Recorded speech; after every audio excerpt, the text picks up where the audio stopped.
نستعين وبه نستعين على أمر الدين وعلى آله وصحبه أجمعين أما بعد فقد قال تعالى في كتابه الكريم أعوذ بالله من الشيطان الرجيم بسم الله الرحمن الرحيم يرفع الله الذين آمنوا والذين أوتوا العلم درجات وقال النبي صلى الله عليه وسلم طلب العلم فريضة على كل مسلم والمسلمات Sallallahu alaihi wasallam Rasulul Karim Alhamdulillah syahidin.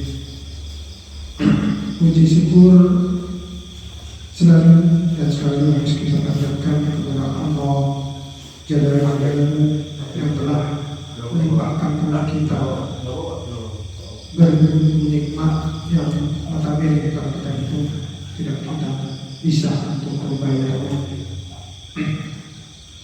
Salawat dan salam berkah kita sampaikan kepada junjungan alam Nabi besar Sayyidina Muhammad Sallallahu Alaihi Wasallam dan syafaatnya berimbang kepada dunia Rasulullah, para sahabat, para ulama dan guru kita serta umatnya, berkhusus kepada kita semua yang hadir pada kajian subuh Masjid Baitul Sadirin Perumahan Tajul Sidek rahimahullah.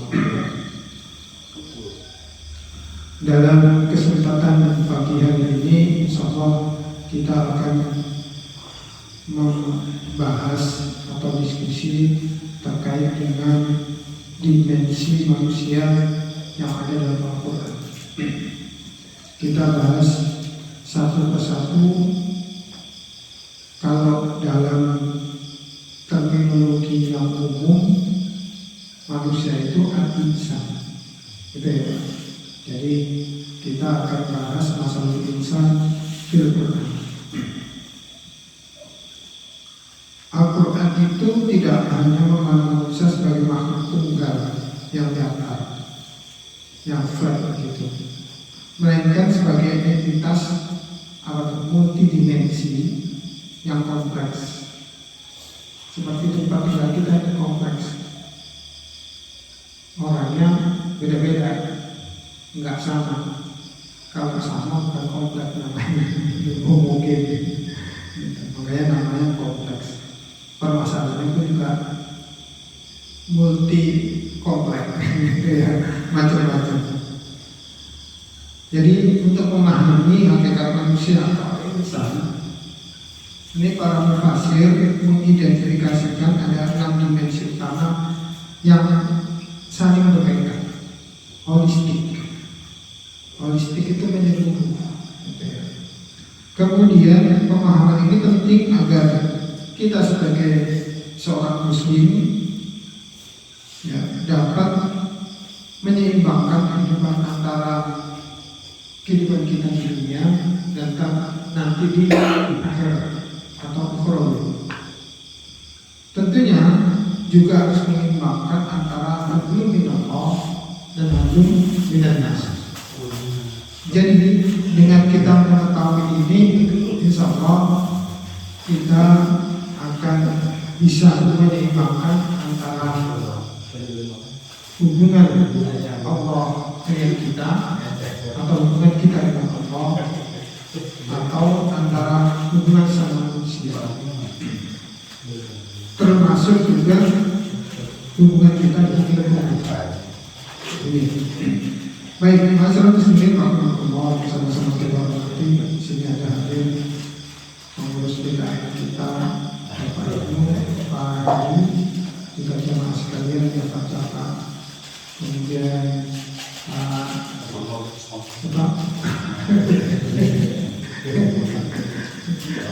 Pak Muduri, ya. Terus ada ini operator kita, IT kita, Mas Alam. Ada satu lagi nih, siapa Pak Aldi?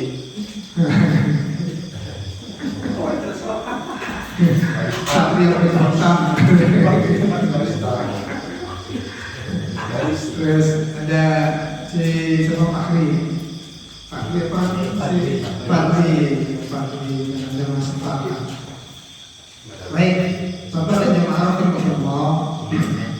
Apa sih dimensi itu? Dimensi itu adalah apa ranah ataupun susunan atau sesuatu hal yang berkait dengan sesuatu. Apa itu? Yang pertama adalah manusia itu, al-insan itu di dalam Al-Quran disebut sebagai al-bashar. Al-bashar itu kalau kita lihat konteksnya adalah sebagai makhluk biologis atau kalau dalam Al-Qurannya salah satunya ya, sebenarnya ada beberapa ayat. Alhamdulillah Bismillahirrahmanirrahim. Bismillahirrahmanirrahim. Ini mungkin sering kita baca pada malam Jumat. Selain mediasi, yaitu surat Kahfi ayat yang terakhir. Alhamdulillah Bismillahirrahmanirrahim. Bismillahirrahmanirrahim. Qul innama ana-basharun mislukum yuha ilayya annama ilahukum ilahun wahid. Faman kana yarju liqa'a rabbih falyamal amalan shalihan wa la yusyrik bi ibadati rabbi ahada. Ayat ini dibacakan oleh Rasulullah manakala Rasulullah subuh terakhir. Begitu dibaca ayat ini, para sahabat Nabi, para jemaah pada nangis. Kenapa di situ dimensi manusia sebagai al-insan al-bashar atau secara fisik atau secara biologis terlihat jelas. Ya, kalau dalam maknanya atau dalam terjemahnya, katakanlah wahai Muhammad, sesungguhnya aku ini, maksudnya aku ini siapa? Rasulullah Muhammad, hanya seorang manusia seperti kamu, seperti kalian, yang telah menerima wahyu bahwa sesungguhnya Tuhan kamu Allah adalah Tuhan yang Maha Esa. Maka barang siapa yang mengharap pertemuan dengan Tuhannya, maka hendaknya dia mengerjakan kebajikan dan janganlah dia menyekutukan dengan sesuatu pun dalam beribadah pada Tuhannya. Jadi di sini Rasulullah langsung mengatakan, Qul innama ana basyarun mislukum. Bashar. Jadi seolah-olah Rasulullah itu mengatakan bahwa saya itu seperti kalian juga. Saya butuh makan, butuh tidur, butuh istirahat, dan butuh berkeluarga, dan sebenarnya juga akan meninggal. Kalau sahabat Nabi pada paham, tentunya kita tahu bahwasanya Al-Quran itu diturunkan kepada siapa? Awalnya Al-Quran itu diturunkan kepada kaum kafir. Makanya kaum kafir kalau misalnya dia baca benar-benar ataupun dia mendengarkan saja, dia langsung paham. Apalagi kita sebagai seorang muslim hendaknya begitu gitu. Coba kalau kita amati, ya ada Ubay bin begitu dia mendengarkan Al-Quran langsung Islam. Apalagi yang cukup fenomenal. Siapa? Sayyidina Umar bin Khattab. Begitu pula, ya, padahal dia sangat benci banget dengan Islam, tapi dia belum pernah dengar Al-Quran. Hanya diomong-omongin saja Al-Quran itu bersihir, makanya jangan didengerin gitu. Tapi begitu pula mendapati siapa adiknya, siapa Asma, baca Al-Quran, maka langsung terketuk hatinya dan masuk Islam. Baik, kembali lagi pada kata al-bashar. Kata bashar itu merujuk pada manusia dari sisi fisik, biologis dan material. Jadi akar katanya berkaitan dengan bashar, yang artinya adalah kulit yang tampak. Jadi menekankan bahwa manusia adalah makhluk yang terlihat, memiliki tubuh dan tunduk pada hukum alam biologis, yaitu apa itu hukum alam biologis? Lahir, berkembang biak, sakit, gitu ya, kemudian gembira, dan termasuk juga mati.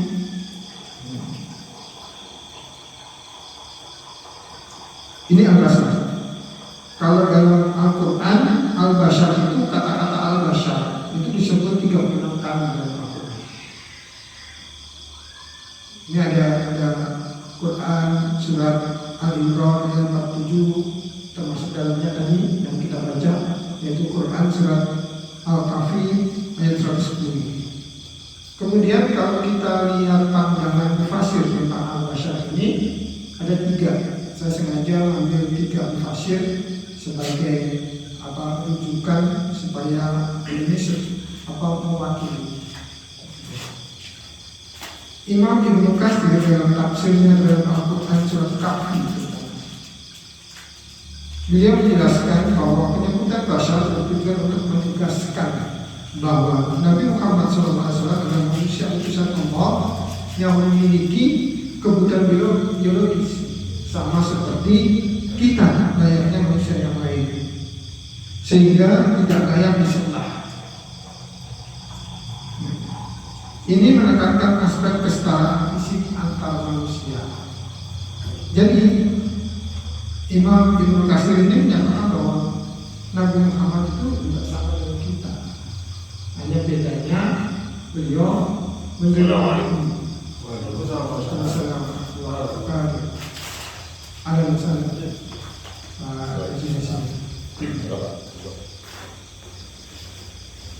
Sedangkan Imam Al-Qurtubi dalam Al-Jami' Al-Ahkam Al-Quran, beliau menyoroti bahwa kata basyar berasal dari kata akar kata basyar, jadi sama. Apa itu basyar? Kulitnya nampak. Ini menunjukkan bahwa dimensi fisik manusia adalah wadah yang terlihat rapuh dan membutuhkan perawatan. Kalau perawatan kita baik, kemudian kita memperlakukannya baik, kemudian asupan kita juga baik, insya Allah tubuh kita ini juga akan berlangsung lama. Makanya kalau dalam Islam makanan itu tidak sekedar halal, tapi thayyib, halal dan thayyib. Ini kenapa saya berikan contoh, orang kelihatan sehat, tapi ada pantangan-pantangan. Kalau orang yang diabetes, itu makanan kan enak-enak ya, tapi dia nggak boleh pantangan kalau misalnya makan dengan makanan nasinya lebih banyak daripada lauknya gitu atau sayurnya, karena ada kandungan glukosa itu gula. Bagi kita makanan misalnya gulai itu ya, itu enak halal, tapi nggak toib bagi orang-orang yang darah tinggi gitu kan. Gitu. Jadi makanya Islam itu mengatur sedemikian rupa. Dan kenapa orang tua kita berdua umurnya pada panjang? Saya punya nenek itu berangkat haji itu umur 91. Itu baik. Tapi kakek saya tinggal berdua. Apa coba? Nenek saya itu nggak makannya nggak macam-macam. Ya, pokoknya dia kayak gitu Pak. Dan beda dengan sekarang kan banyak makanan instan begitu. Ini yang bukan berarti nggak boleh, boleh saja. Baik, kembali kepada kemudian ada seambil dari nasional kita, mufasir, yaitu Profesor Dr. Quraisy. Beliau terkenal dengan kitab tafsirnya ada yang masih ingat? Al-Misbah. Kalau yang dapat dia panggil dulu. Al-Misbah itu penyuluh ya, atau obor gitu ya. Atau bisa juga penerang. Nah, beliau ini dalam tafsir Al-Misbah menjelaskan dimensi basyar, mengajarkan kita untuk realistis. Manusia memiliki keterbatasan fisik. Oleh karena itu, Islam mengajarkan kesehatan jasmani sebagai amanah. ada tibun nabawi atau kesehatan atau apa ya, cara sehat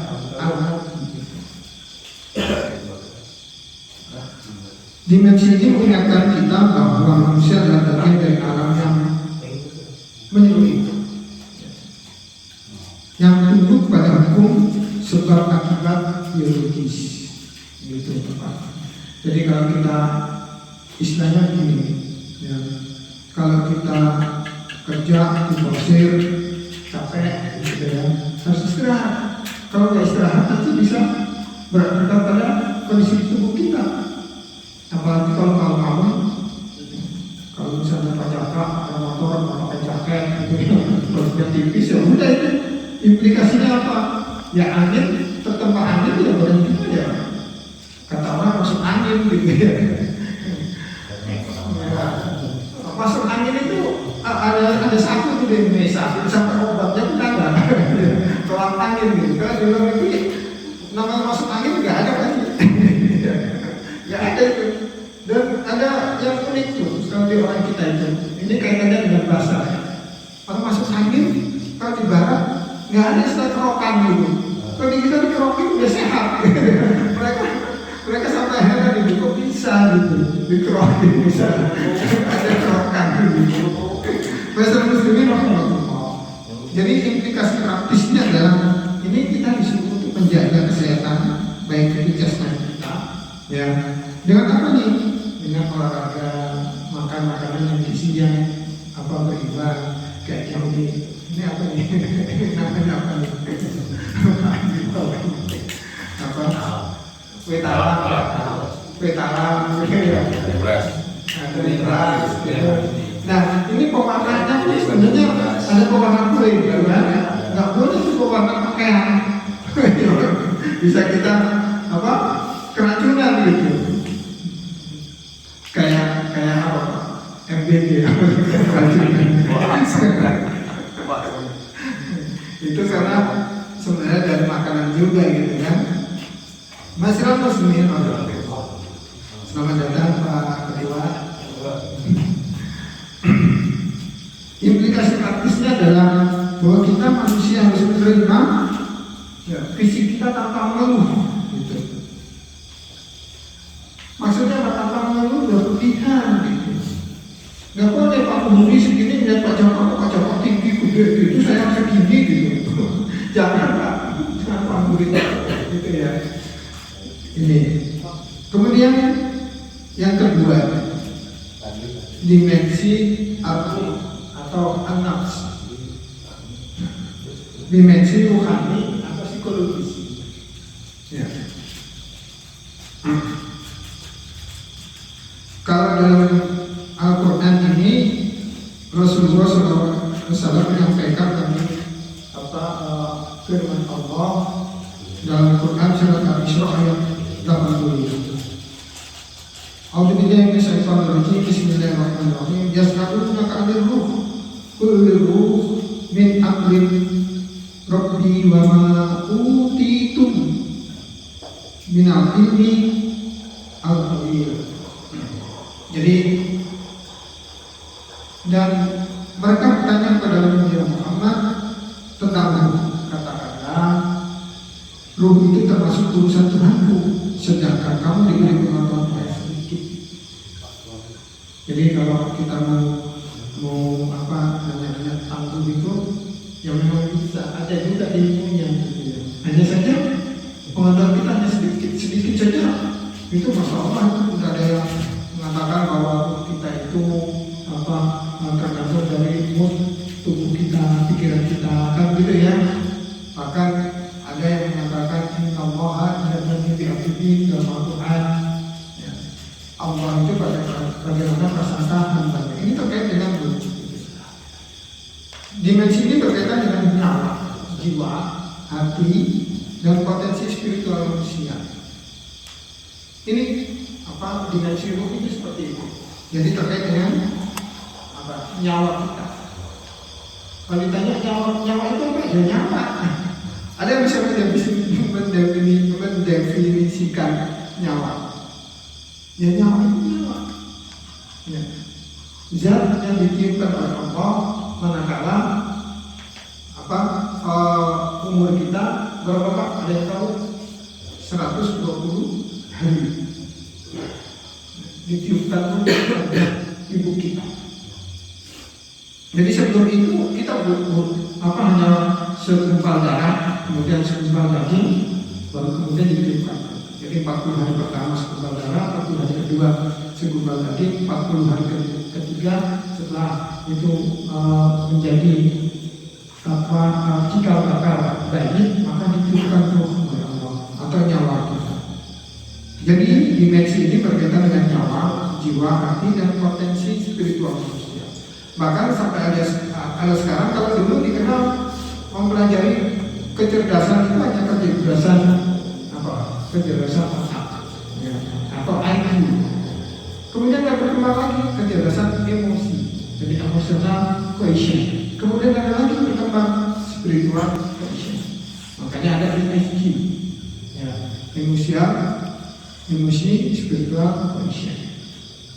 Quotient itu adalah kecerdasan. Masyarakat sendiri Allah. Dimensi ini adalah sebagai kalau mobil itu mesin penggerak dari manusia. Ruh adalah unsur ilahiyah yang memberi kehidupan kita. Sedangkan nafs adalah aspek psikologis yang mencakup hawa nafsu, emosi, dan kesadaran diri. Makanya antara nafsu dan yang namanya emosi dan kesadaran diri itu satu-satu. Kalau kita bicara emosi dasar manusia itu ada apa?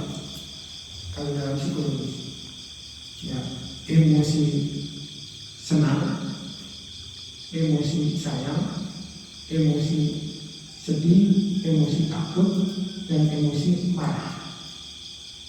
Jadi kalau orang yang lebih menonjol marahnya biasanya disebut sebagai pemarah, gitu ya, ya kan? Kalau dia orangnya periang, senang gitu ya, kalau ketemu senyum dan sebagainya, nggak pernah kelihatan itu wajahnya itu wajah yang sedih, tapi selalu senang. Disebut penyenang periang. Itu kan periang. Kalau dia kayaknya terus gitu sedih, apa disebut apa? Penyedih. Kok tahu nggak? Kayak sedih mulu.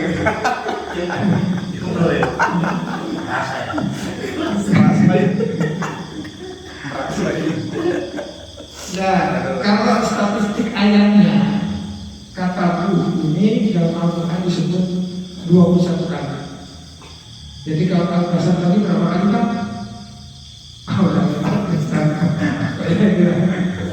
Nanti saya cerita saya 36 kali. Jadi kata ruh itu 21 kali, nafs itu atau nafsu itu 294 kali dalam berbagai bentuk. Ada nafs, ada amarah, ada lawamah, ya, ada mutmainnah. Ini termasuk nafsu. Ada nafsu lawamah, ada nafsu mutmainnah. Kebalikan, nafsu yang baik dan nafsu yang buruk. Kalau pandangan mufasir, sekali lagi ini saya kutip bagi 3 tadi aja secara supaya kita konsisten dengan tafsir yang kita bawakan. Imam Ibnu Katsir mungkin pendapat para salafus saleh bahwa hakikat ruh adalah rahasia Allah min amri rabbi. Namun yang menjelaskan bahwa ruh adalah sumber kehidupan yang membedakan manusia hidup dan mati, maka kata Imam Ibnu Katsir dimensinya adalah komponen ilahiyah yang ditiupkan Allah ke dalam jasad kita. Dan yang namanya ruh itu selalu percaya pada Tuhan, nggak ada yang enggak. Makanya saya kalau ada orang ateis itu ngomong nggak percaya dengan Tuhan. Coba kalau misalnya mereka di dihadapkan suatu keadaan yang hidup dan mati, pasti mereka akan berdoa. Nggak mungkin nggak berdoa, walaupun dia ateis. Dia akan berdoa. Karena apa? Itu adalah unsur ilahiyah dalam diri kita atau fitrah, gitu. Kalau dalam Al-Quran itu dikatakan Allah itu nanya pada alastu birabbikum. Kita kan sebelum masuk ke dalam alam rahim kita, alam rahim ibu kita kan di alam Tuhan. Waktu di alam Tuhan kita ditanya oleh Allah dalam Al-Quran sebutkan alastu birabbikum. Maka semua itu menjawab bala syahidna. Allah nanya itu kepada Allah, apakah aku Tuhan? Maka ruh semua itu menjawab bala syahidna, ya engkau Tuhan ya Allah. Jadi secara fitrah begitu manusia itu lahir, itu sebenarnya adalah fitrahnya adalah fitrah ilahiyah. Makanya orang kafir begitu dia baca dengerin Al-Quran, ya, mereka langsung terpanggil. Karena apa tadi? Al-Quran itu memang ditujukan pertama kali hanya untuk orang-orang kafir. Ada periodisasi, ada periode lokal disebut apa? Al-Makiyah, ya, ayat-ayat yang turun di kota Mekah. Kalau ayat-ayat setelah turun di kota Mekah, yaitu kota Madinah, disebut ayat-ayat Madaniyah. Gitu. Kita lanjut, Imam Al-Qurtubi dalam tafsirnya dia menyampaikan secara mendalam tentang tazkiyatun nafs atau penyucian jiwa, pembersihan jiwa. Tazkiyah. Nah, ini merujuk juga kata zakat. Zakat itu dari tazkiyah, membersihkan. Jadi membersihkan, kalau zakat kita berarti membersihkan harta kita. Masyaallah Muslimin rahimahullah. Beliau membagi 3 tingkatan nafsu itu atau nafsu. Jadi yang pertama adalah nafsu amarah, jiwa yang mendorong pada kejahatan.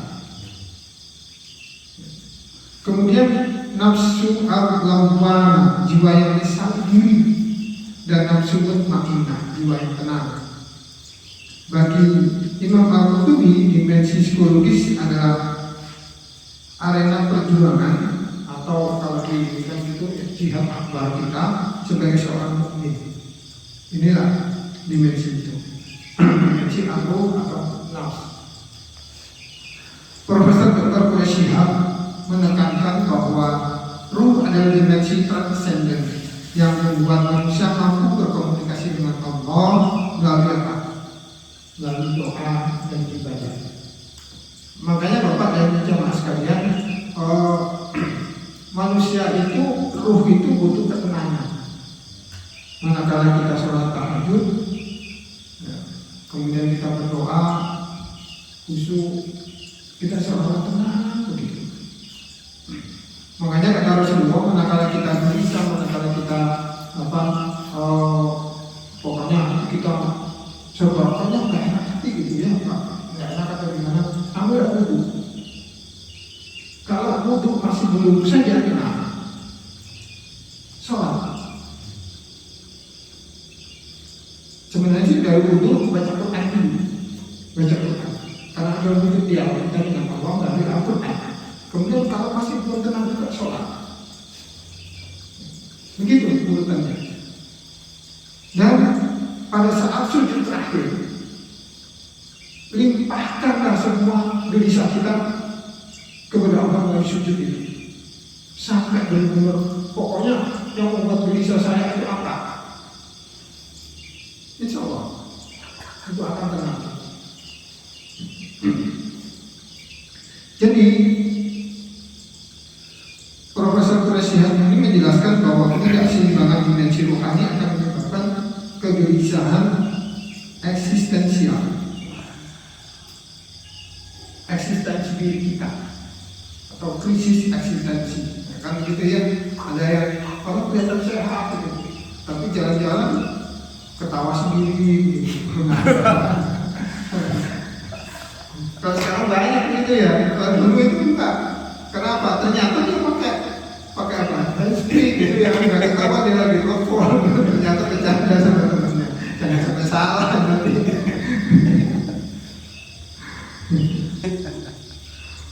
Jadi ini kalau Imam Quraisy menyampaikan dalam Al-Quran itu, Quran surat Al-Fatih ayat 28. A'udzubillahi minasyaitonirrajim. Bismillahirrahmanirrahim. Alladzina amanu wa tatma'innu qulub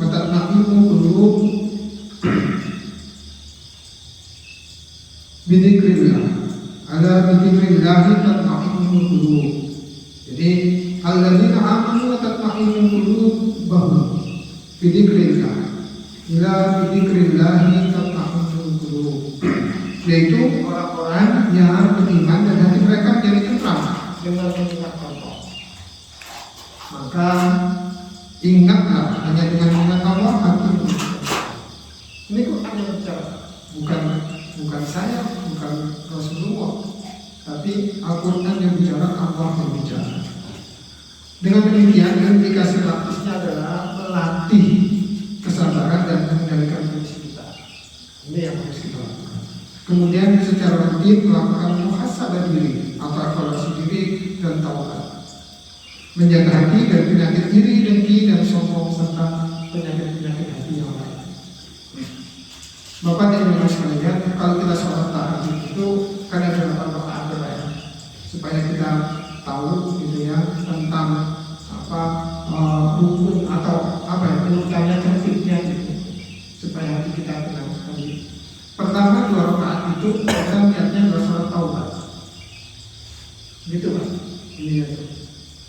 Kemudian yang kedua 2 rakaat berikutnya adalah apa? Niatnya hajat.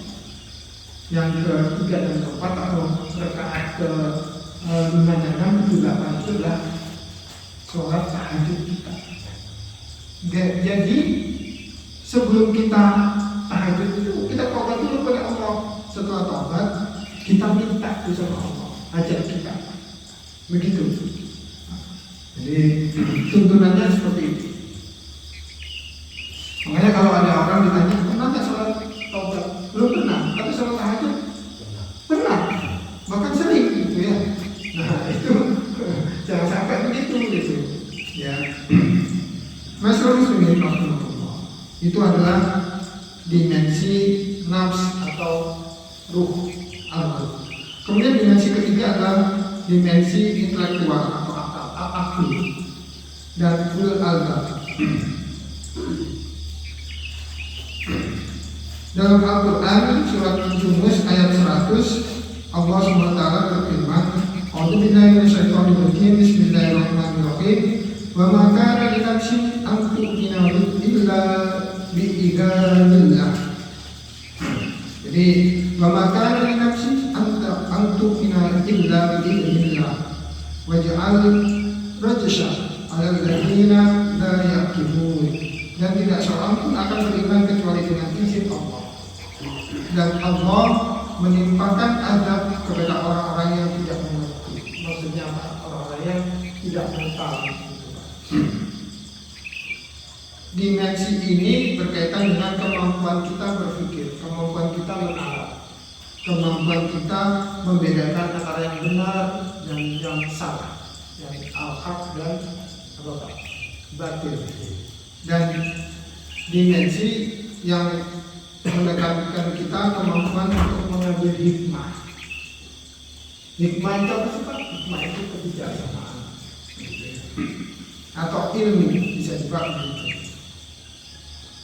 Akal dalam Al-Quran bukan sekedar otak, melainkan kapasitas untuk menalar, membedakan yang benar dan salah tadi, dan mengambil hikmah. Kata kerjanya yakidun, mereka yang menggunakan akal lebih dominan daripada kata bendanya. Itu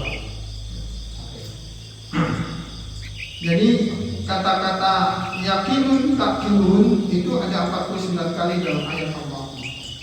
Kemudian istilah ulul albab, orang yang berakal budi, itu 16 kali. Makanya kalau akal dan ulul albab itu terkaitan dengan tarbiyah, dengan pendidikan. Gitu Pak. Pandangan mufassir dalam dimensi ini, Imam Ibnu Katsir sering menggunakan istilah ulul albab atau orang-orang yang punya inti atau punya pikiran yang murni, yang menjelaskan bahwa akal dalam Al-Quran bukan sekedar alat hitung, tetapi alat untuk mengenal Allah, ma'rifatullah. Makanya kita kenal ada ma'rifatullah dan seterusnya. Gitu ya Pak. Dan akal yang sehat akan mengantarkan kepada iman. Jadi kalau akal kita yang sehat, gitu, ulul albab, begitu kita dibacakan ayat Allah maka bertambah iman kita. Innamal mu'minuna alladzina idza dzukirallahu wajilat qulubuhum wa idza tuliyat 'alaihim ayatuhu zadatuhum imanan. Jadi manakala ini dalam Quran surat Al-Anfal, bahwasanya apabila orang itu disebutkan nama Allah, ayat Allah, maka bertambahlah imannya. Kalau enggak, ya enggak. Berarti apa? Hati kita sedang tidak baik. Gitu Pak. Jadi akal kita sedang tidak baik-baik saja. Imam Al-Qurtubi menekankan fungsi akal sebagai pembeda, diskriminasi moral, kalau bahasa pendidikan. Dalam tafsirnya, orang yang tidak menggunakan akalnya untuk berpikir tentang ciptaan Allah disamakan dengan balbun adwal. Apa itu balbun adwal? Binatang ternak. Nauzubillah min dzalik. Kita beda sekali, gitu ya. Akal adalah anugerah terbesar yang menjadi dasar tanggung jawab hukum atau tasrif. Jadi nanti yang diminta pertanggungjawaban oleh Allah yang bisa menjelaskan akal kita. Namun kita tidak bisa mengelak manakala di yaumul hisab. Ada CCTV-nya. Kalau dulu kita membayangkan bahwasanya Allah itu akan tahu semuanya dari mana. Nah, teknologi sekarang itu bisa membuktikan itu. Manusia saja mampu, apalagi Allah. Gitu ya. Masalah muslimin Allah. Dalam tafsir Al-Misbah, Profesor Quraish Shihab mendefinisikan akal secara linguistik atau secara bahasa sebagai pengikat. Jadi dari alat pun itu mengikat, nempel. Akal berfungsi mengikat hawa nafsu agar tidak liar. Maksudnya mengikat itu mengikat nafsu dan hawa nafsu.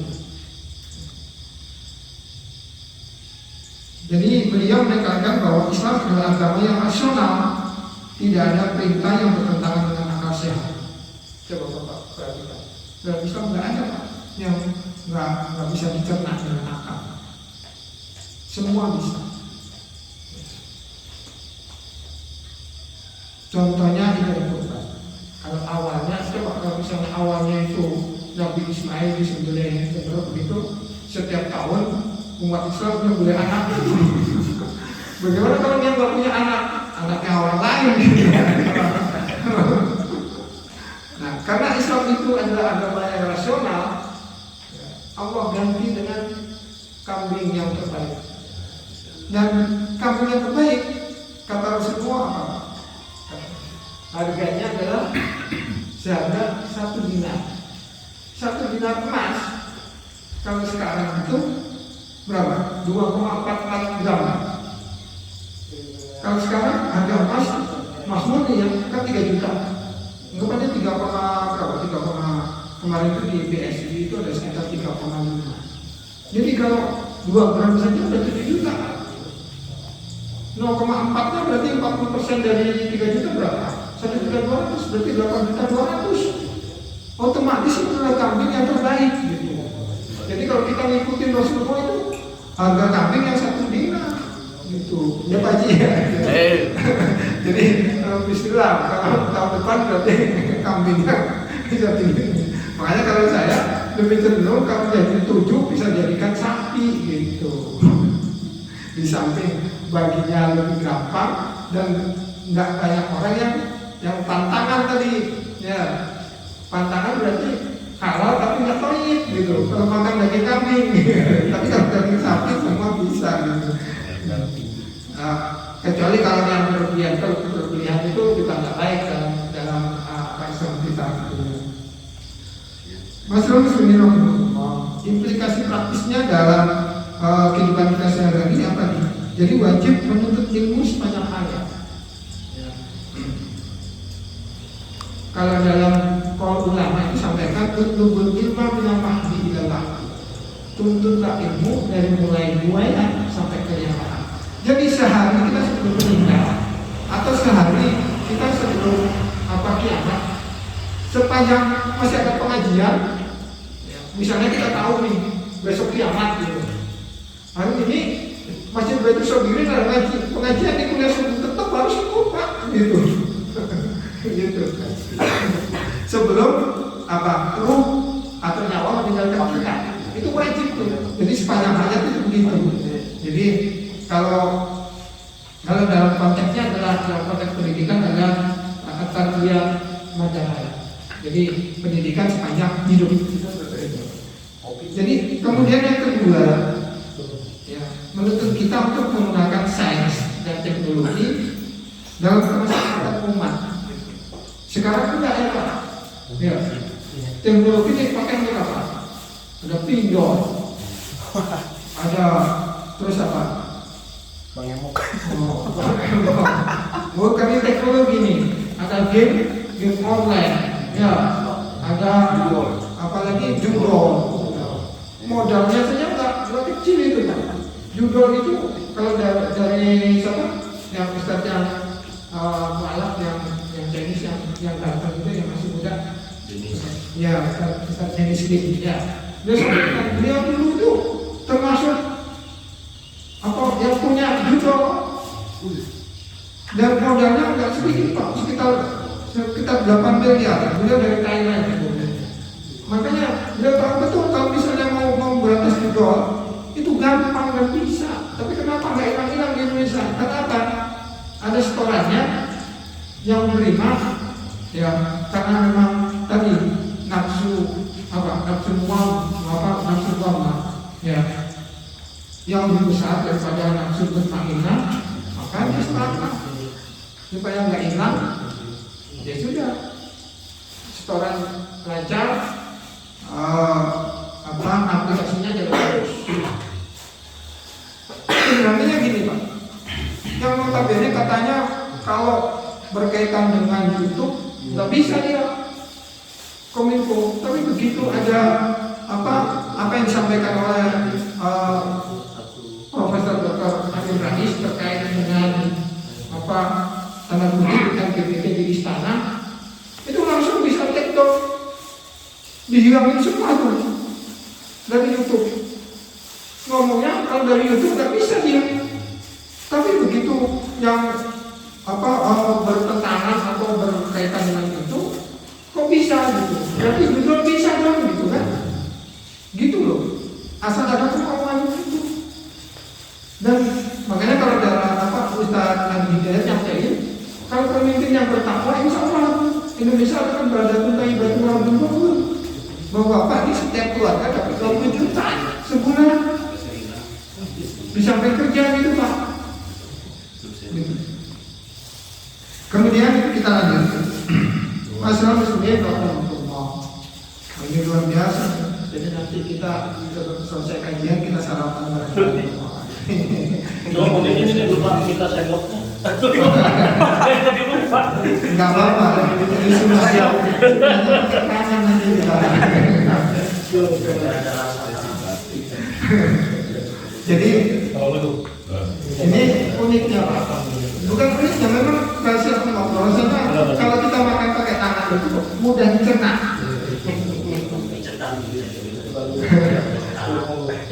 Ya nggak Pak Haji? Coba kalau misalnya nih bawa Pak, nggak percaya? Coba nasi kan kita kalau ini ada sendoknya ya. Coba nasinya masih banyak, bawa ngambilin nasi pakai tangan. Cobain, ya besok walaupun tadinya baru makan tuh pakai tangan, insya Allah besok paginya itu basi. Gitu. Kenapa tangan kita itu nggak macam-macam gitu loh. Masalah kita berlanjut. Dimensi keempat adalah dimensi al-insan. Nah, ini al-insan. Dimensi moral atau dimensi individu. Jadi al-insan itu lebih cenderung sebagai makhluk individu.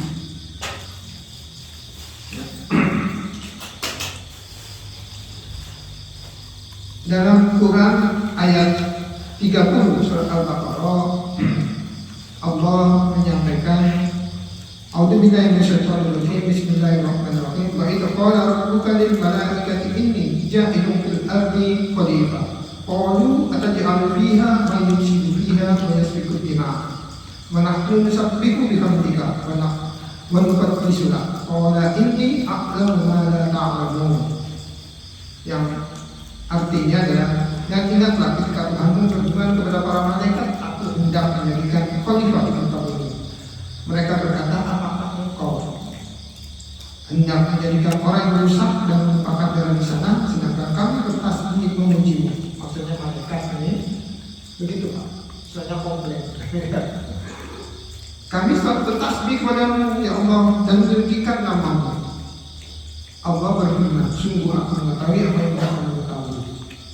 Jadi insan ini merujuk pada manusia yang sebagai individu pribadi yang memiliki karakter ini, potensi untuk lupa, bisa. Jadi ada istilah al-insan atau kotor manusia.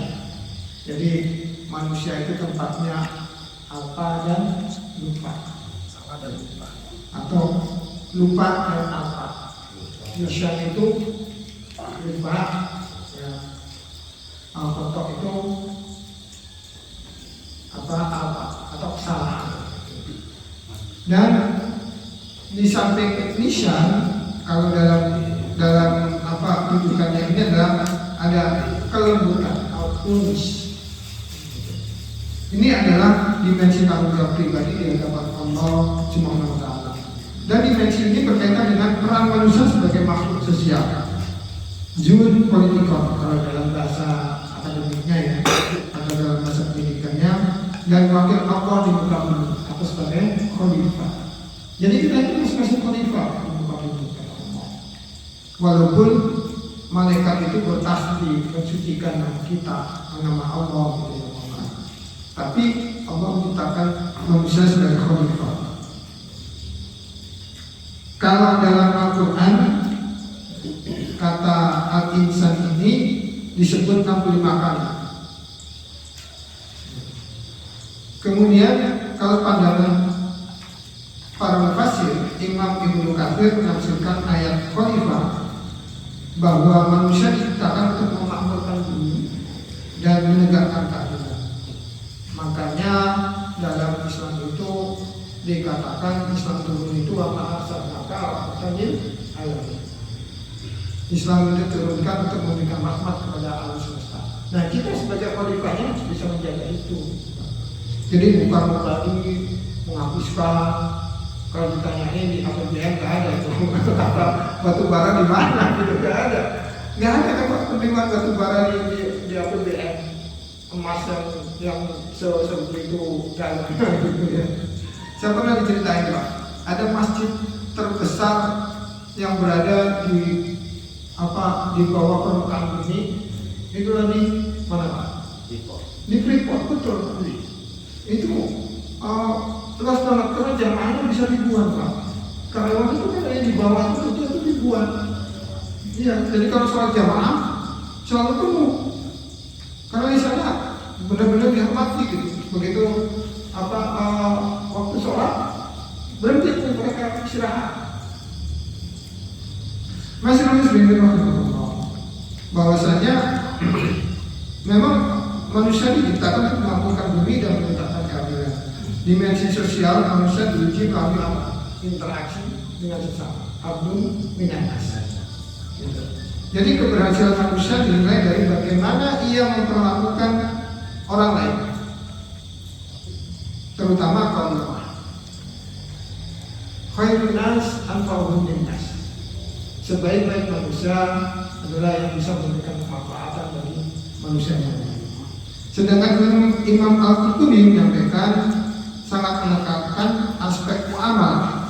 Dalam tafsirnya ia menjelaskan bahwa kata insan sering dikaitkan dengan ihsan, lupa yang sama ini, dan uns, kelembutan atau kedekatan. Manusia itu butuh komunitas, ia merinci hak-hak tetangga, kerabat, dan masyarakat sebagai bagian integral dari persaudaraan individu. Makanya Rasulullah itu menekankan kepada kita, makanya yu'minu billahi apa? Ayukrim itu. Ya. Dan ada juga bahwasanya tidaklah seorang beriman itu kecuali dia menghormati tetangganya. Tidaklah beriman seorang itu kecuali dia menghargai tamu. Itu selalu ada. Implikasinya iman dan menghormati atau menghargai tamu, menghargai apa orang lain lah, istilahnya begitu. Ini. Kemudian Profesor Presihab menyoroti konsep ta'aruf, saling mengenal. Nah, ini. Dalam Quran surat Al-Hujurat, beliau menjelaskan bahwa pendekatan suku bangsa dan bahasa adalah desain ilahi atau desain Allah untuk membangun peradaban yang sangat-sangat kaya, sangat-sangat luas. Itu memang desainnya Allah. Jangan salah, ada orang Jawa, ada orang Madura, ada orang Sunda, ada orang Batak, ada orang Melayu, ada orang Bugis, orang Kalimantan itu orang Dayak, orang Borneo gitu ya. Jadi kalau di kita itu saya atau kami, kalau di Banjarmasin, Kudun, beda-beda tuh bahasanya. Kita aja di nasional kita aja Nusantara bahasanya beda-beda. Ada sekitar banyak, termasuk di Papua. Ya, beda dengan kita. Papua itu kalau disebut al-insan itu al-musa. Apa musa? Muka sama. bukan Nabi Musa. Saya pernah waktu pertama kali ke Papua atau ke Jaya itu, begitu ke Sentani dijemput, yang jemput mana gitu, saya lihat mukanya sama semua, jadi agak susah gitu. Baru begitu dia ngangkat ininya gitu, nggak baru tahu itu yang jemput kita. Jadi Musa apakah muka sama? Kalau kisah kan beda-beda tuh, dia bapak menghubungi sama Pak Jaka, apa yang beda gitu. Sama gimana ya?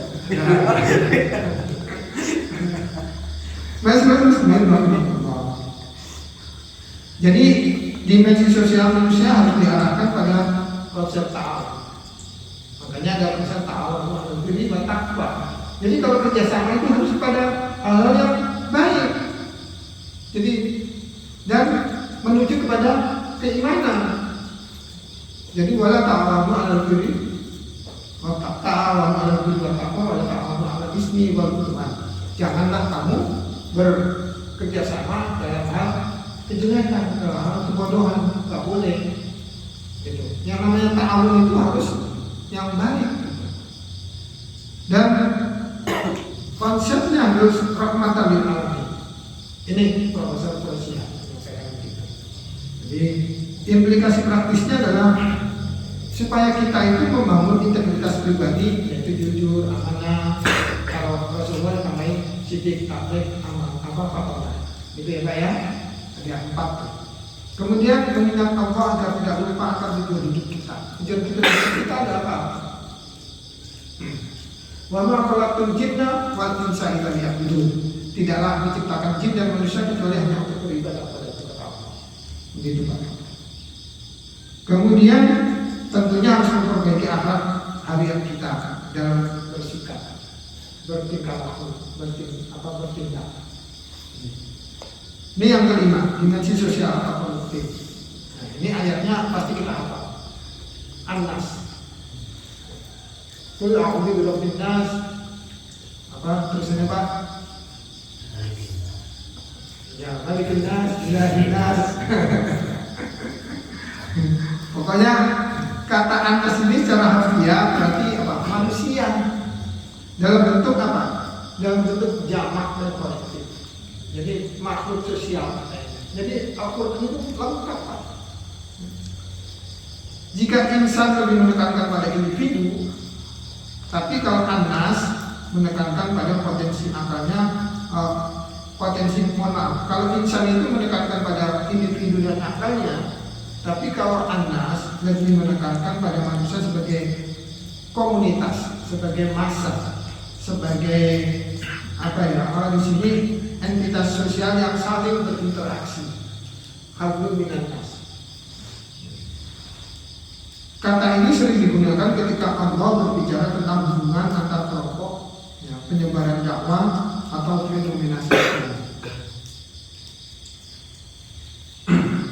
Dalam Quran surat Al-Hujurat ayat 13, Allah berfirman, "Ya ayyuhan nas, inna khalaqnakum min dzakarin wa untha, wa ja'alnakum syu'uban wa qabaila lita'arafu. Inna akramakum indallahi atqakum. Innallaha alimun khabir." Jadi wahai manusia, sungguh kami kata Allah telah menciptakan kamu dari seorang laki-laki dan seorang perempuan, kemudian kami jadikan kamu berbangsa-bangsa dan bersuku-suku agar kamu saling mengenal. Sungguh yang paling mulia di antara kamu adalah di sisi Allah adalah orang yang bertakwa. Dan sungguh Allah Maha mengetahui dan Maha teliti. Ini Pak. Jadi Allah itu dalam Al-Quran itu selalu ada apa korelasinya dengan yang disampaikan. Jadi manusia itu kalau kita akan baik, ya otomatis harus bersosialisasi. Makanya Allah itu di sini ada sandingannya, kan tadi ta'awanu 'alal birri wat taqwa. Makanya dikatakan di sini, inna akramakum indallahi atqakum. Sesungguhnya yang paling mulia di sisi Allah adalah orang-orang yang bertakwa. Begitu Pak. Masyaallah muslimin rahimahullah. An-Nas ini menekankan manusia sebagai makhluk tadi jun politikal. Kata ini digunakan ketika membahas interaksi massa, kemudian kepemimpinan, dakwah, dan hukum publik. Jadi salah kalau misalnya ada katakan bahwasanya Islam itu nggak membahas masalah kepemimpinan. Salah besar sih. Bahkan di dalam Al-Quran disebutkan sebagai An-Nas itu kita adalah seorang pemimpin juga sebagai individu gitu ya. Tadi sebutkan sebagai khalifah fil ardi gitu. Masalah sendiri rahimahullah, kata An-Nas ini paling banyak disebut oleh Allah dalam Al-Quran ada 241 kali. Jadi menjadikan salah satu istilah yang paling sering muncul. Nah, makanya dari kita ini ya harus begitu konsekuensinya sebagai An-Nas gitu, di muka bumi ini. Gitu kepada jamaah sekalian. Ya. Ini pandangan Mufassir Imam Ibnu Katsir dalam tafsirnya terhadap surah An-Nas. Beliau menjelaskan bahwa penyebutan Rabbin Nas, Malikin Nas, Ilahin Nas ini menunjukkan bahwa kekuasaan dan perlindungan Allah berlaku bagi seluruh lapisan masyarakat manusia, baik yang beriman maupun kafir, walau muslim walau kafir, baik yang kaya maupun yang miskin. Dimensi An-Nas ini di sini mengajarkan kepada kita bahwa tidak ada kelas sosial yang luput dari pengawasan Allah. Semua manusia adalah hambanya yang setara di hadapan hukum alam dan hukum akhirat. Masalah muslim Allah. Sedangkan Imam Al-Qurtubi menyoroti penggunaan kata An-Nas dalam konteks muamalah dan hukum. Jadi kalau dalam kehidupan sosial pasti dong ada hukumnya gitu, ada tata tertibnya lah gitu, ada peraturannya. Kalau di tajur presiden ya setiap bulan ada ada iuran gitu ya. Nah itu adalah tertib hukum itu. Jadi kalau enggak berarti kita melanggar Al-Quran juga gitu yang sudah disepakati. Jadi harus itu implikasinya. Jadi Imam Al-Qurtubi dimensi An-Nas ini menuntut adanya keadilan sosial dan keteraturan. Ini Imam Al-Qurtubi. Keteraturan dalam apa? Dalam kehidupan bermasyarakat. Jadi manusia itu tidak hidup sendiri. Mereka butuh sistem yang mengatur interaksi antar manusia. Hablum minan nas. Jadi harus diatur. Makanya kalau di negara kita ada ketentuan yang tertinggi adalah Staf MPR, kemudian Undang-Undang Dasar 45, gitu ya. Kemudian ada undang-undang, kemudian turunan. Kalau di Islam, ini perlu saya sampaikan kepada Bapak dan Jemaah. Ada yang namanya sumber hukum, ada yang namanya kitab hukum. Sumber hukum kita ada 4, paling tidak. Ya, ada Al-Quran, ada As-Sunnah atau hadis, kemudian ada ijtihad atau ijtihad ulama, kemudian yang keempat adalah qiyas. Kemudian ada apa tadi? Ada sumber hukum, ada kitab hukum. Nah, kitab hukum kalau Al-Quran ada Al-Quran, ya yang buku Al-Quran itu ada tafsir, itu Al-Quran, itu kitab hukum. Kemudian kalau Sunnah ada kitab Fathul Qori, Fathul Bahri yang berisi tentang hadis-hadis riwayat Bukhari, riwayat Muslim, Tirmidzi, ya Abu Dawud, ya atau Kutubus Sittah, atau kitab hadis yang 6. Itu kitab hukum namanya. Ada juga kitab fikih, ya kitab fikih Subul Salam, ada kitab-kitab yang lain. Ya. Ada kitab yang sederhana saja gitu ya, yang biasa kita pakai, ya kitab fikih yang karangan ulama kita gitu, Safinah, ya, kitab Safinah bin Najjar yang dulu sering kita bawakan kalau ngaji kita setiap bulan ya. Namun sayangnya kita begitu dari program gitu. Kemudian kalau ijtihad itu adalah fatwa ulama, baik itu fatwa MUI maupun fatwa orang-orang yang sudah kaliber memang diberikan oleh Allah untuk bisa berfatwa. Nggak sembarang orang bisa berfatwa. Nggak boleh setiap orang itu. Fatwanya hanya boleh terkait dengan sosial tuh. Misalnya Pak Wan, saya berfatwa bahwa malam ini kita rapat, itu fatwa juga. Tapi jangan menyampaikan juga bahwa nanti zakat nilainya nggak usah ikutin Basnas gitu. Nah itu fatwanya nggak boleh menyimpang gitu ya, karena bukan ahlinya. Saya sendiri pun karena bukan mufasir, saya bacakan tafsirnya dari para mufasir gitu. Masyaallah ini kalau Profesor Quraisyah menyampaikan analisis secara bahasa yang menarik. Beliau menyebutkan bahwa akar kata nas berkaitan dengan fitrah nih atau pengaruh. An-nas adalah manusia yang meninggalkan jejak dan sejarah melalui interaksi dengan orang lain.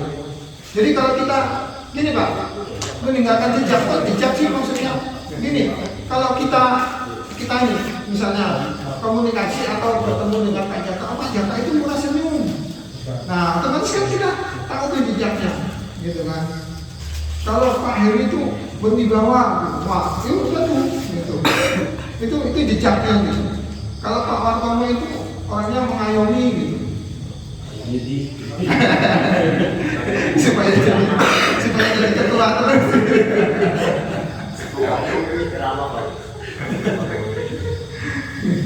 Jadi jejak atau pengaruh gitu. Coba kalau misalnya dibilang bahwasanya Pak Jaka itu orang yang murah senyum, murah hati, jadi kan pengaruhnya kelihatan kan, orang seneng gitu kalau ketemu dengan Pak Jaka gitu. Ini lama Pak. Pak Mahmudi ya, termasuk Pak Ibnu juga. Jadi jejak ya. atau pengaruh. An-nas adalah manusia yang meninggalkan jejak dalam sejarah maupun dalam melalui interaksi dengan orang lain. Jadi Profesor Quraisyah itu juga menekankan bahwa Quran surat An-Nas Allah memperkenalkan diri sebagai Malikin Nas atau raja penguasa manusia. Ini adalah kritik halus terhadap para penguasa duniawi yang sering merasa menjadi raja. Apalagi sekarang ini pemilihan langsung, ya kan? Mulai dari kalau dulu pemilihan langsung hanya kepala desa, sekarang ya RT, RW, ya, terus ada bupati, kemudian gubernur, wali kota, sampai presiden. Seolah-olah karena saya yang dipilih oleh masyarakat. Jadi, apa itu? Sampai ngomongnya naudzubillah ya. Nggak ada di dimensi ini gitu. Dalam konteks seorang pemimpin nggak boleh ngomong itu yang nggak baik gitu. Ya, kulil haq walau kana murran, katakan yang benar walaupun pahit. Gitu. Tapi nggak boleh ngomongnya yang nggak baik. Ya. Kulil khair al yasmut, katakan yang baik atau lebih baik diam. Begitu. Jadi nggak boleh kita ini, apalagi kita sebagai seorang pemimpin ya, ngomongnya naudzubillah, mudah-mudahan lah ini segera disegerakan ya. Nggak tahu saya segerakan itu apa, Pak Haji yang tahu. Segerakan. Jadi kalau kita lihat yang raja sejati siapa? Ya Allah jalla gitu. Dimensi ini mengajarkan kita kesetaraan derajat di antara sesama manusia. Jadi tidak ada manusia yang berhak memperbudak atau mendominasi manusia lainnya secara mutlak. Saya itu dipilih 50, sampai gitu ya. Berarti yang nggak milih kan 42 ya. Itu nggak dipikirin gitu. Tapi kalau kita sebagai seorang pemimpin nggak bisa begitu. Jadi Pak RT, nih ada warganya ada 50, ya bisa ada 50. Yang 30 milih, yang 20 nggak milih. Berarti yang 20 keluar kamu dari RT sini, nggak bisa begitu juga. Tetap saja di RT situ. Jadi kalau ngurus KTP, kamu milih saya nggak? Enggak Pak. Ya udah kamu ngurus apa? Ngurus. Nggak bisa begitu gitu ya. Jadi implikasi praktisnya apa nih? Kita harus aktif dalam kegiatan sosial dan kemasyarakatan. Yang tadi khairun nas manfa'uhum linnas. Sebaik-baik manusia itu adalah menjadi bermanfaat untuk manusia yang lain. Kemudian yang tidak kalah pentingnya Malikin Nas itu, Allah itu sebagai penguasa itu mencerminkan menegakkan keadilan dan membantu kaum lemah. Dan kita nggak boleh zalim Pak. Allah dalam hadis qudsi menyampaikan di hadis ke-24 dalam kitab Arba'in An-Nawawi, ya ibadi inni khalaqtu dzulma 'ala nafsi wa ja'altu bainakum muharraman fala tadzalimu. Jadi ya ibadi, sebenarnya kata Allah, ya Allahku, aku itu mengharamkan kedaliman atas diriku. Itu sampai begitu Allah. Jadi waja'altu bainakum muharraman. Untuk itu kamu pun juga harus begitu. Jauhilah perbuatan zalim dan jangan melakukan zalim gitu. Masuk bismillahirrahmanirrahim. Jadi menghargai keberagaman dan membangun toleransi. Itu yang harus kita ingat. Yang terakhir, dimensi genealogis atau historis. Ini kita sebagai manusia keturunan Bani Adam, kita keturunan Nabi Adam, makanya disebut sebagai Bani Adam. Dan banyak ayat nih yang menyebutkan itu. Dalam Quran surat Al-Isra ayat 70, Allah menyampaikan, A'udzubillahi minasyaitonir rajim, bismillahirrahmanirrahim, wa laqad karamna bani Adam wa hamalnahum fil barri wal bahri wa razaqnahum minat thayyibati wa faddalnahum ala katsirin mimman khalaqna tafdila. Dan sungguh kami telah memuliakan anak cucu Adam dan kami angkut mereka di darat atau di laut, dan kami beri mereka rezeki yang baik-baik, dan kami lebihkan mereka di atas banyak makhluk yang kami ciptakan dengan kelebihan yang sempurna. Jadi kita ini diciptakan oleh Allah makhluk yang sempurna.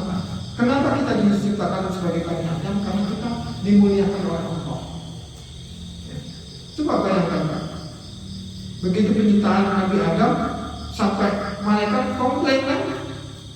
Sampai malaikat itu komplain yang tadi yang kita bacakan tadi ya.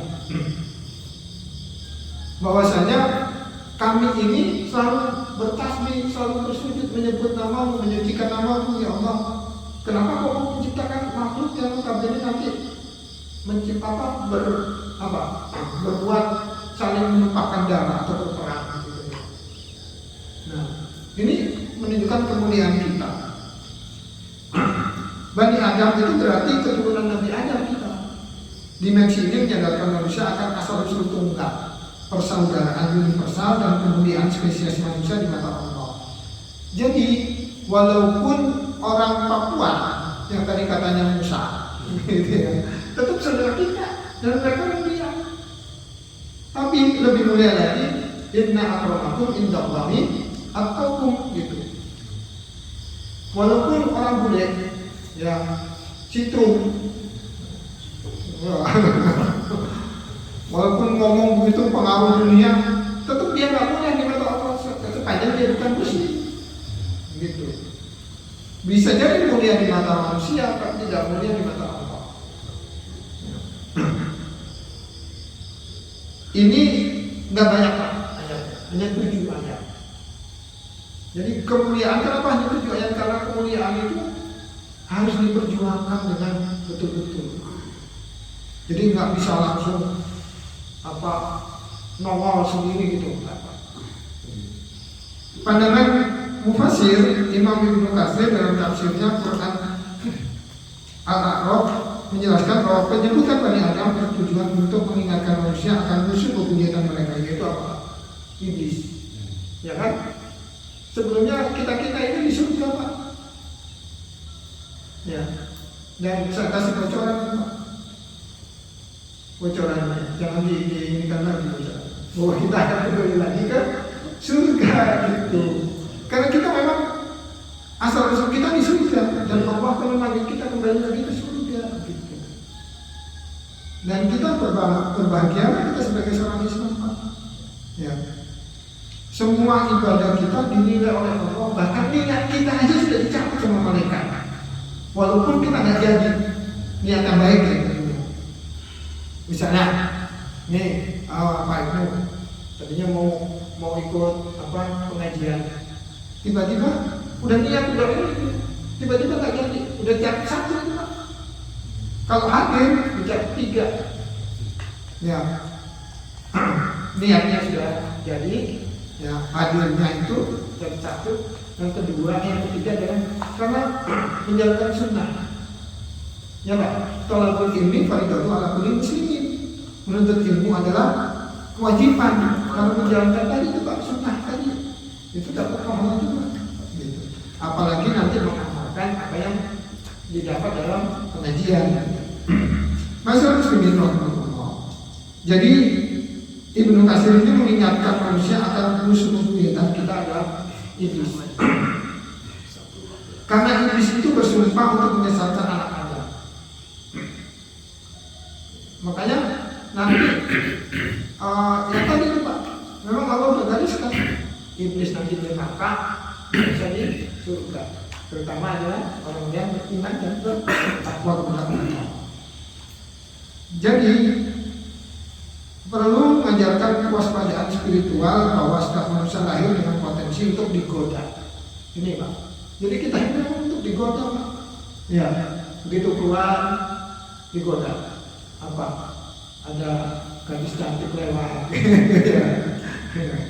Kalau Mas Bisa. Bisa. Salam. Itu harus dijaga benar itu.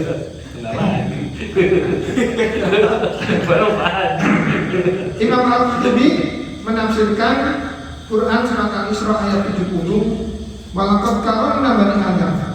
Merinci bentuk-bentuk kemuliaan atau takrimnya sebagai Bani Adam itu ada beberapa, minimal ada 3 yang dikatakan. Yaitu yang pertama, Bani Adam itu diberikan akal dan kemampuan untuk berbicara. Beda dengan makhluk yang lain, Pak. Ya, bicaranya hanya sesama mereka yang kita nggak ngerti. Apa? Kucing, ayam, cacing, kupu-kupu, ya. Dan itu. Yang kedua, bentuk kemuliaan itu kemampuan menguasai daratan dan lautan. Karena memang dunia itu terdiri dari daratan dan lautan. Kemudian diberikannya rezeki yang baik atau thayyiban. Yang keempat, dijadikan malaikat sebagai pelayan atau penduduk bagi sebagian kemudian manusia. Coba Pak, kalau malaikat nggak diperintahkan oleh Allah untuk membagi rezeki, kita nggak akan dapat, Pak. Dan betapa adilnya Allah, ada di pasar itu ada pelapak yang notabene jual daging ayam, ya, jual daging ayam, nggak hanya 1 pelapaknya, bisa jadi 10. Ya, berangkatnya berdoa sama Allah, sama-sama doa sama Allah punya Allah itu mereka begitu pulang mereka dapat rezeki semua. Tapi takarannya tentu berbeda, Allah kasih gitu sesuai dengan apa? Kadar keimanan dan keikhlasan mereka. Dan itu nilainya keberkahan nantinya jadinya kalau kita yang sebagai seorang beriman. Jadi jangan salah, nanti rezeki itu ada yang katakan, oh itu orang nggak sholat tapi kok rezekinya ada saja gitu. Hati-hati, ada yang istilahnya istiqomah. Kemungkinan nggak berkah. Kalau kita nih yang rajin sholat, tahajud, duha dan sebagainya, insya Allah rezeki kita berkah. Berkah yang kedua, ziyadatul khair ba'dal khair. Bertambahnya kebaikan setelah datangnya kebaikan. Begitu Pak. Jadi kita tadinya saya waktu kemarin Pak, itu ada mungkin ada hampir musibah.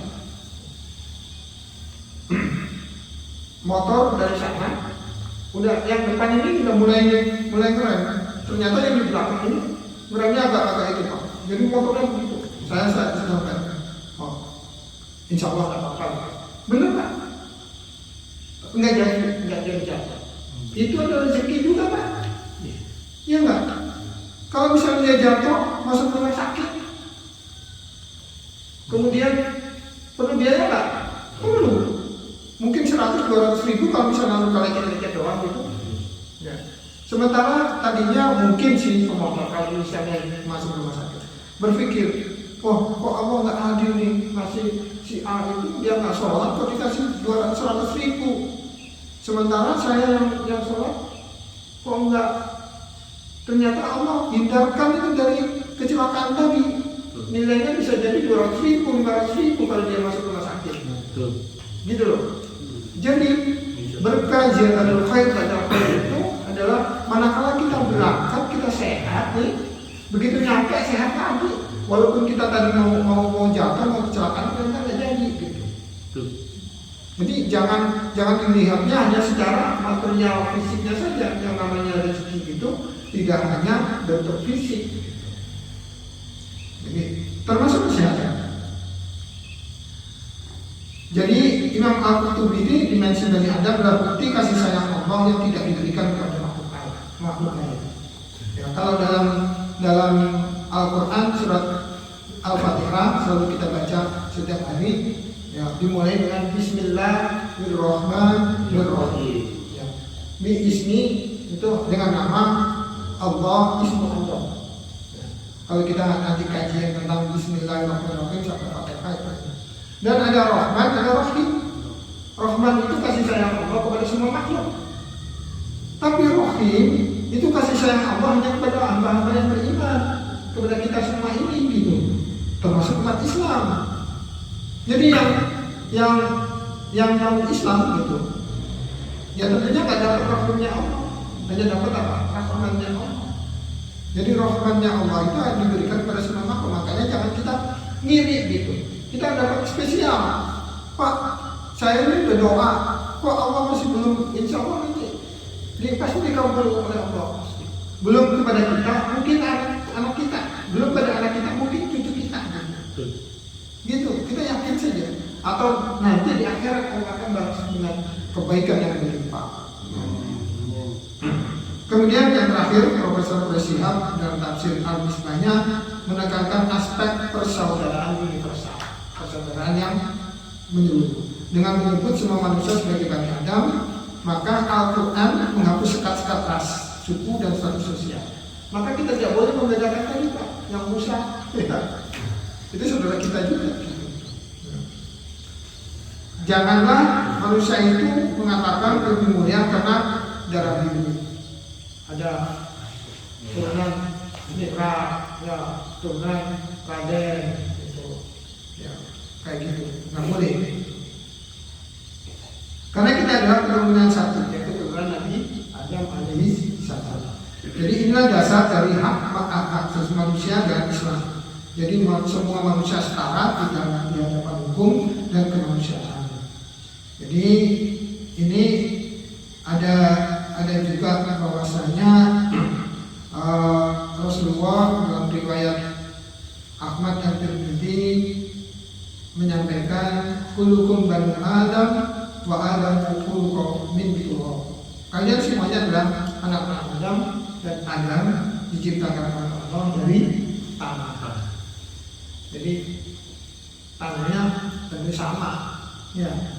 Yang berbeda adalah tanah sengketa.